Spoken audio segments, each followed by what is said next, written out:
தமிழகத்தை உலுக்கும் காவல் மரணங்கள். தென்னகத்தில் காவல் மரணங்களில் முதலிடத்தில் தமிழ்நாடு. வரம்பு மீறும் போலீசார் அட்டூழியத்திற்கு முடிவு எப்போது? தமிழகத்தை உலுக்கும் காவல் மரணங்கள். தென்னகத்தில் காவல் மரணங்களில் முதலிடத்தில் தமிழ்நாடு. வரம்பு மீறும் போலீசார் அட்டூழியத்திற்கு முடிவு எப்போது? தமிழகத்தை உலுக்கும் காவல் மரணங்கள். தென்னகத்தில் காவல் மரணங்களில் முதலிடத்தில் தமிழ்நாடு. வரம்பு மீறும் போலீசார் அட்டூழியத்திற்கு முடிவு எப்போது? தமிழகத்தை உலுக்கும் காவல் மரணங்கள். தென்னகத்தில் காவல் மரணங்களில் முதலிடத்தில் தமிழ்நாடு. வரம்பு மீறும் போலீசார் அட்டூழியத்திற்கு முடிவு எப்போது? தமிழ்நாட்டில் 5 ஆண்டுகளில் 39 காவல் மரணங்கள். தமிழ்நாட்டில் கடந்த ஆண்டில் மட்டும் 13 காவல் மரணங்கள். சென்ற 2 மாதங்களில் 4 மரணங்கள் என புகார். தமிழ்நாட்டில் 5 ஆண்டுகளில் 39 காவல் மரணங்கள் நிகழ்ந்திருக்கின்றன. தமிழ்நாட்டில் கடந்த ஆண்டில் மட்டும் 13 காவல் மரணங்கள். சென்ற 2 மாதங்களில் மட்டும் 4 மரணங்கள் என புகார். சமூக நீதி மாநிலமா, மனிதாபிமானமற்ற மாநிலமா என்ற கேள்வி காவல் மரணங்களால் எழுந்திருக்கிறது. தொடரும் காவல்துறையினர் அத்துமீறல்களுக்கு முடிவு எப்போது? தொடரும் காவல் மரணங்கள், சிறை சித்திரவதைகள். சமூக நீதி மாநிலமா, மனிதாபிமானமற்ற மாநிலமா என்ற கேள்வி எழுந்திருக்கிறது. தொடரும் காவல்துறையினர் அத்துமீறல்களுக்கு முடிவு எப்போது? தொடரும் காவல் மரணங்கள், சிறை சித்திரவதைகள்.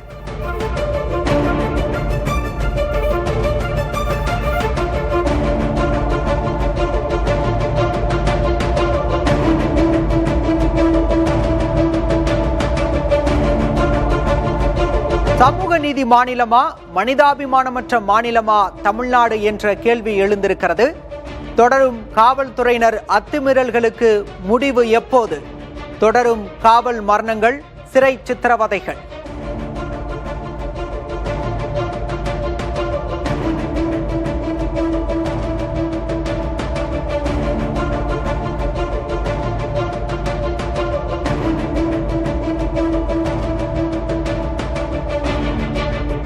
தமிழக போலீசார் மனநிலை, அதிர்ச்சி தரும் ஆய்வறிக்கை.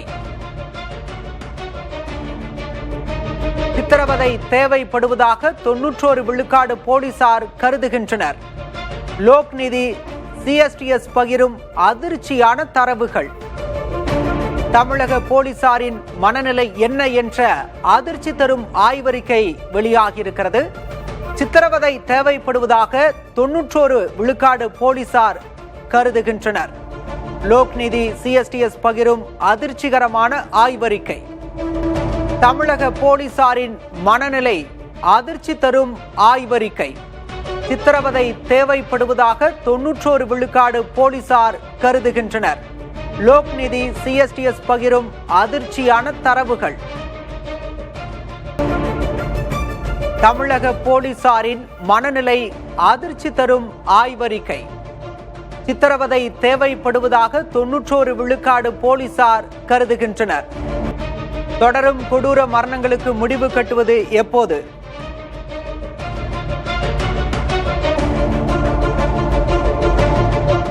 காவல் மரணம் தொடர்பாக சமூக செயற்பாட்டாளர் ஹென்றி திபேன் புதிய தலைமுறைக்கு பிரத்யேக பேட்டி ஒன்றை அளித்திருக்கிறார். அதனை பார்க்கலாம்.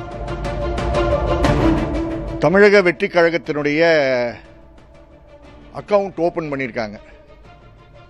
சிறையில் நடந்த மரணத்தில் முதல் மரணம். ஆனால் இந்த வழக்கில் இருக்கக்கூடிய வித்தியாசம் என்னவென்றால், உடனடியாக விசாரணை துவக்கப்பட்டது. பிரேத பரிசோதனை 3 வித்தியாசமான மருத்துவமனைகளிலிருந்து எக்ஸ்பர்ட்ஸ் கொண்டு வரப்பட்டார்கள். திமுக ஆட்சியில் ஒரு முறை கூட அது நடக்கவில்லை. அந்த அறிக்கையுடைய நகலை உடனடியாக குடும்பத்தை கூப்பிட்டு அழைத்து கையில் கொடுத்து, இன்னும் கொடுக்க வேண்டியது வீடியோ கிராஃப் கொடுக்க வேண்டியதற்கு, அதனால் பிணத்தை நாங்கள் எடுக்க மாட்டோம் என்று அவர்கள் கூறியிருக்கிறார்கள்.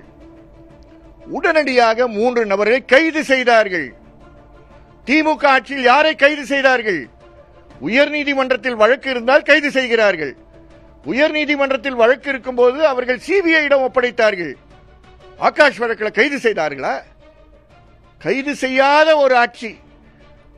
தூத்துக்குடியில் 21 பேர் இறந்த நேரத்தில் அதில் இன்று வரை நடவடிக்கை எடுக்காத ஆட்சியை சார்ந்தவர்கள் இன்று வாயை தயவு செய்து திறக்காதீர்கள். இந்த ஆட்சி உடனடியாக செய்தது நான் சார்ந்து இருக்கக்கூடிய சித்திரவதைக்கு எதிரான கூட்டு இயக்கத்தின் சார்பாக அவர்கள் இதுவரை எடுத்திருக்கக்கூடிய நடவடிக்கைகளை பாராட்டுகின்றோம். மாண்புமிகு முதலமைச்சர் அவர்களே, இன்று நீங்கள் ஆட்சியில் இருக்கிறீர்கள். உடனடியாக நீங்கள் செய்ததை நாங்கள் பாராட்டினாலும் அவர்களுக்கு செய்து முடிக்க வேண்டியது உடனடியாக நஷ்டஈடு கொடுங்கள். அந்த குடும்பத்திற்கு 50 லட்சம் ரூபாய் நஷ்டஈடு கொடுக்க வேண்டும் என்பது உச்ச நீதிமன்றத்தினுடைய தீர்ப்பு. அதை அஜித்குமார் வழக்கில் உயர் நீதிமன்றம் 32,500 ரூபாய் 50,000 ரூபாய் என்று அவர்களுக்கு நிலம் கொடுத்ததுனால, வேலை கொடுத்ததுனால அதை குறைத்து கொடுத்தார்கள். இது ஒரு முன்மாதிரி, சமீபத்த முன்மாதிரி. ஆகவே உடனடியாக அது ஒரு கைதாக மட்டும் இல்லாமல் அதற்கென்று சிபிசிஐடியை நியமனம் செய்து சிபிசிஐடியிடம் இந்த வழக்கை ஒப்படைத்து வேகமாக விசாரணை செய்து இதில் யாரெல்லாம் சம்பந்தப்பட்டிருக்கிறார்களோ எல்லாத்தையும் சாட்சியத்தின் அடிப்படையில் நடவடிக்கை எடுக்க வேண்டும் என்ற கோரிக்கையை முன்வை. மக்கள் கண்காணிப்பகத்தின் இயக்குனர் ஹென்றி திபேன் புதிய தலைமுறைக்கு பேட்டியளித்தார். காவல் மரண விவகாரத்தில் தமிழ்நாடு அரசு எடுத்திருக்கக்கூடிய முடிவை பாராட்டுவதாகவும் சபரிவர்மனின் குடும்பத்தினருக்கு 50 லட்சம் ரூபாய் இழப்பீடு வழங்க வேண்டும் என்றும் வலியுறுத்தியிருக்கிறார் ஹென்றி திபேன். காவல் மரணங்கள் தொடர்பான பெருஞ்செய்தியை பார்க்கிறோம். தமிழகத்தை உலுக்கும் காவல் மரணங்கள் 5 ஆண்டுகளில் 39 காவல் மரணங்கள் நிகழ்ந்திருக்கின்றன.